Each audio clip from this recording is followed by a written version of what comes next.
प्रिय विद्यार्थियों, सुप्रभात। मैं Jyoti Minhas Cambridge International School Dasuya की ओर से आप सबका आज की हिंदी कक्षा में स्वागत करती हूँ। और बच्चों, पहले तो मुझे ये बताओ कि आप सब कैसे हो? ठीक हो? Very good. मुझे पूरी उम्मीद है कि आप सब बिल्कुल सुरक्षित तथा अच्छे से अपनी पढ़ाई जो है वो कर रहे हो। और ये भी मुझे पता है कि आप सब अपने स्कूल को बड़ा मिस कर रहे हो। बच्चों, हम भी आपको बड़ा याद करते हैं। मुझे उम्मीद है कि हालात जो हैं वो जल्दी ही ठीक हो जाएंगे तथा हम सब एक बार फिर से अपने CIS दसूहा के प्रांगण में जल्दी ही मिलेंगे। तो बच्चों, कल हमने धूल पाठ के प्रश्नों के जो उत्तर हैं उन पर चर्चा की थी। मुझे उम्मीद है कि आपको प्रश्नों के उत्तर जो हैं वो अच्छे से समझ आ गए होंगे, किंतु कुछ प्रश्नों के जो उत्तर हैं वो अभी रहते हैं। तो आज हम पाठ के पिछले अभ्यास के जो प्रश्न रहते हैं तथा कुछ अतिरिक्त जो प्रश्न हैं उनके उत्तरों पर चर्चा करेंगे।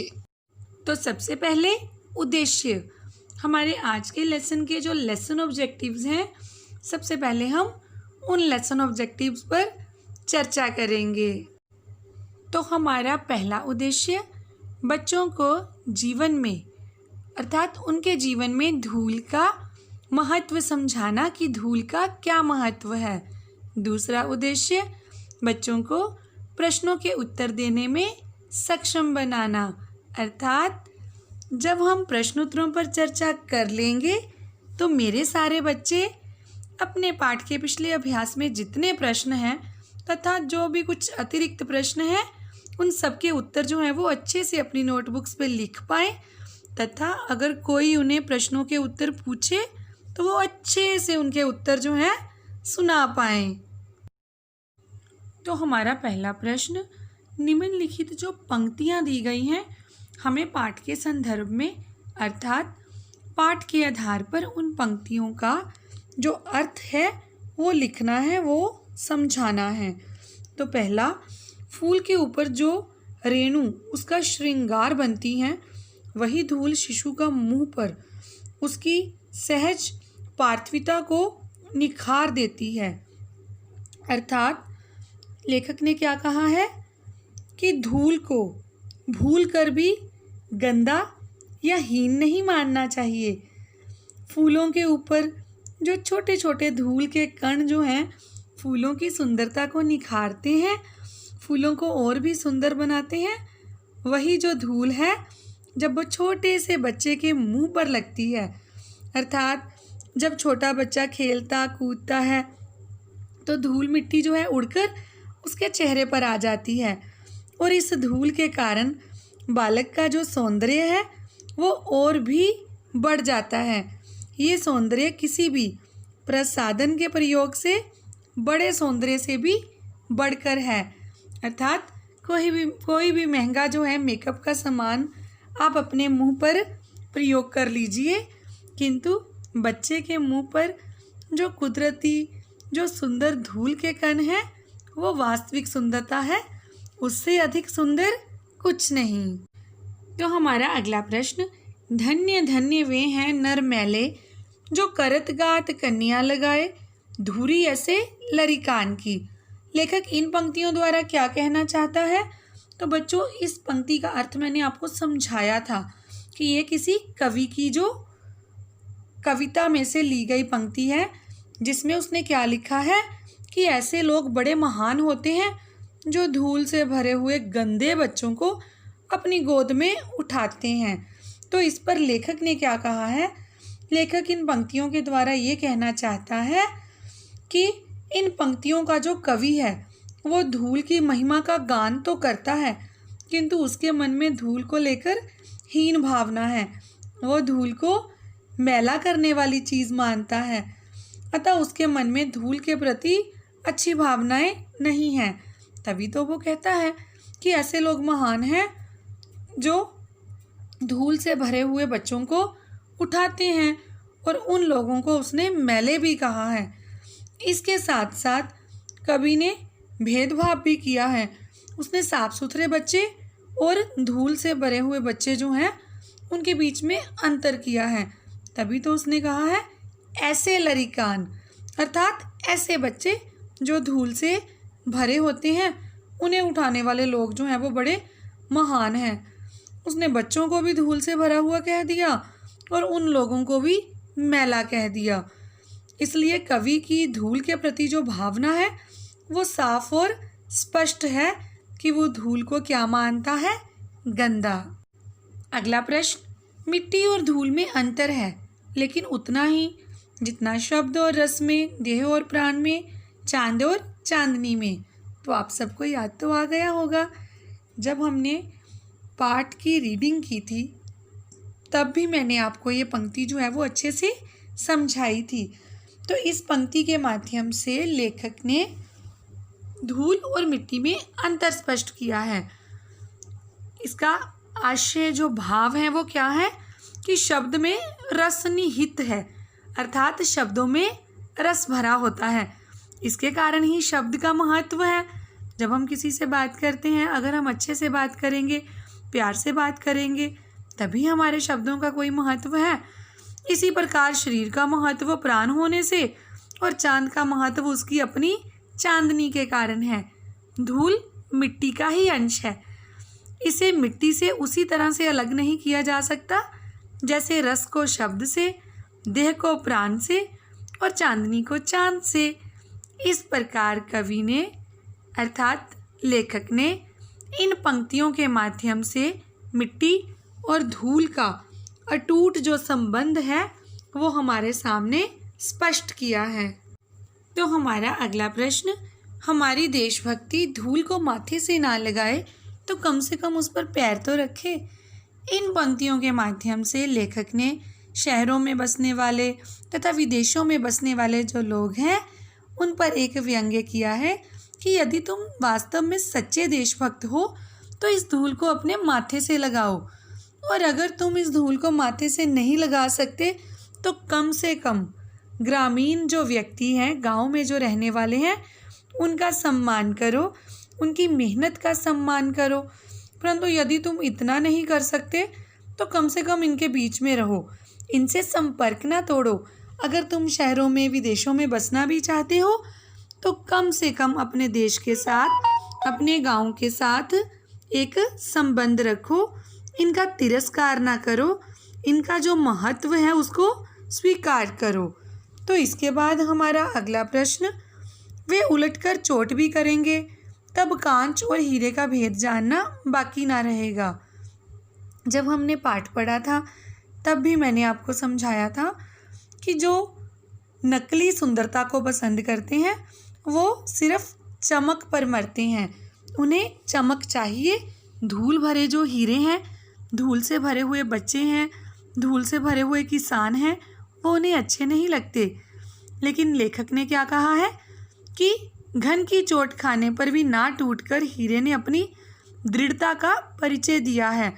अर्थात जो सच्चा हीरा है, जो असली हीरा है, वो चोट मारने पर भी टूटता नहीं है, पर इसके बाद भी इनकी परख करने पर वह पलट कर बार भी कर सकता है।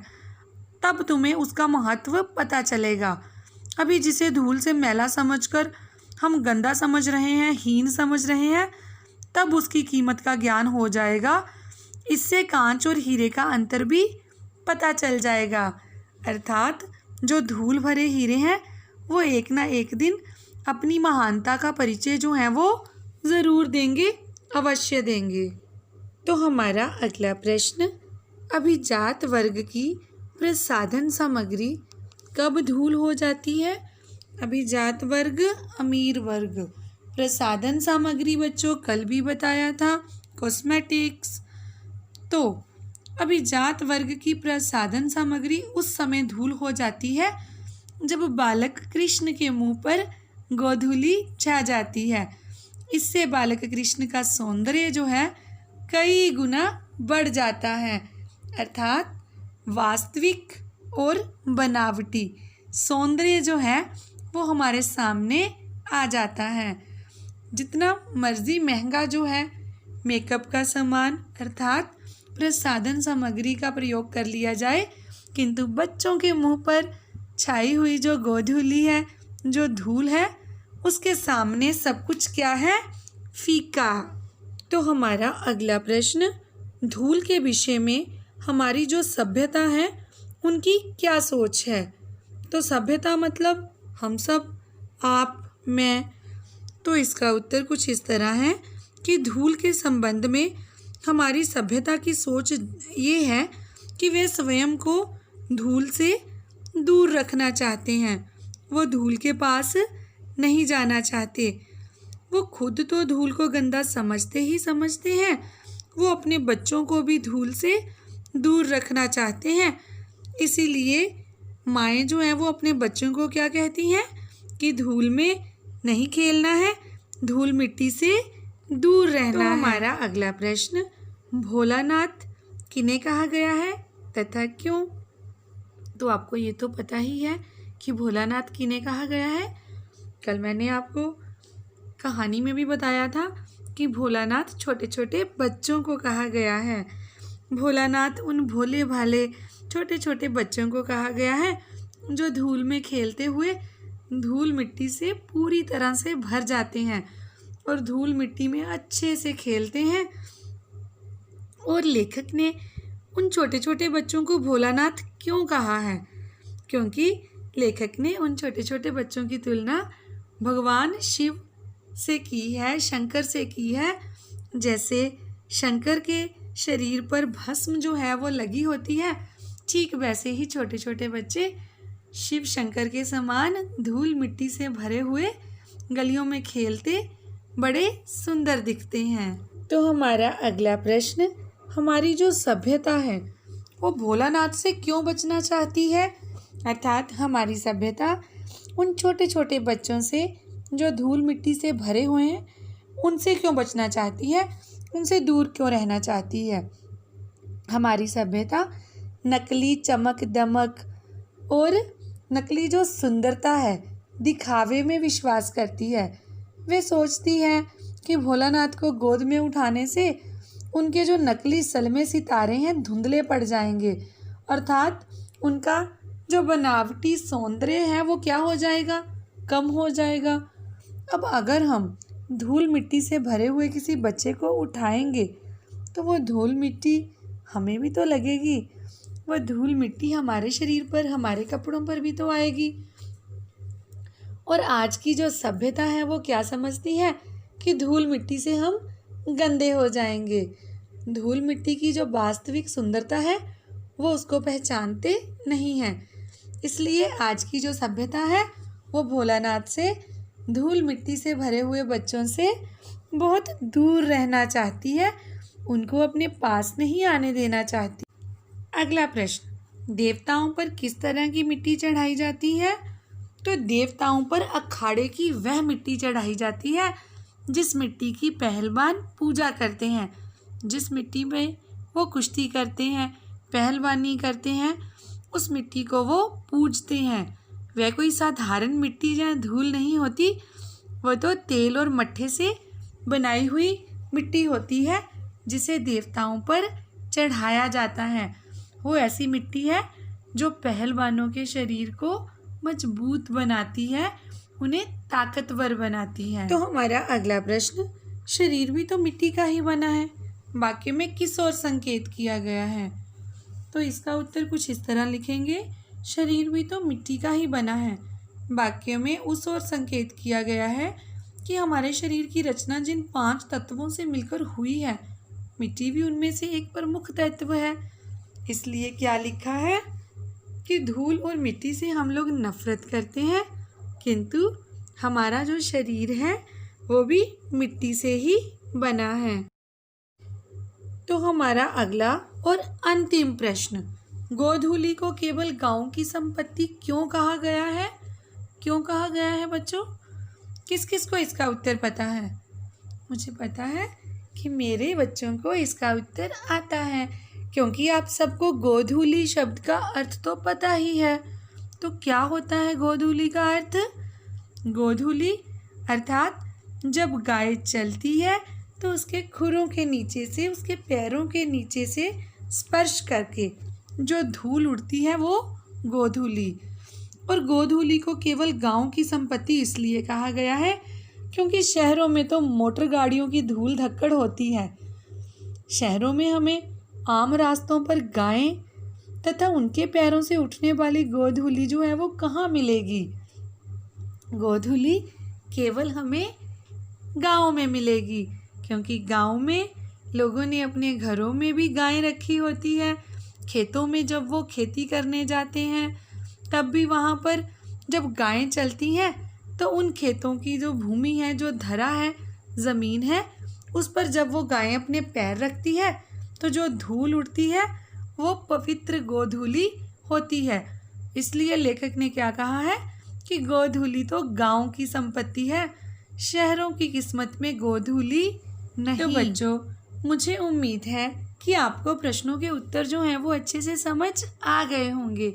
हाँ, अगर आपको किसी भी प्रश्न के उत्तर में कोई समस्या आए तो लिंक तो मैंने आपको कल भी भेजा था, आज फिर आपके साथ एक लिंक जो है वो शेयर करूँगी। आप उस लिंक पे जाके अपनी समस्या का समाधान ढूंढ सकते हो। हाँ, अगर लिंक पर जाने के बाद भी आपको समझ ना आए तो मैंने एक रिवीजन वीडियो तो बनानी ही है, तो उसमें मैं आपको कुछ जो कठिन प्रश्न हैं उनके उत्तर जो है उन पर हम दोबारा चर्चा करेंगे। तो बच्चों, आज के लिए इतना ही। प्रश्नों के उत्तर अपनी नोटबुक्स में ज़रूर लिखने हैं। हाँ, कुछ अतिरिक्त प्रश्न जो मैंने आपके साथ आज जिनकी चर्चा की है, अगर आप चाहो तो उनको कुछ दिन ठहर कर अपनी नोटबुक्स पर लिख लेना। सबसे पहले पाठ के जो पिछले अभ्यास के प्रश्न उत्तर हैं वो हमने अपनी नोटबुक्स पर लिखने हैं। तो आज के लिए इतना ही। कल फिर मिलेंगे एक नई हिंदी कक्षा में। धन्यवाद बच्चों। सदा खुश रहो, सुरक्षित रहो तथा अच्छे से अपनी पढ़ाई जो है वो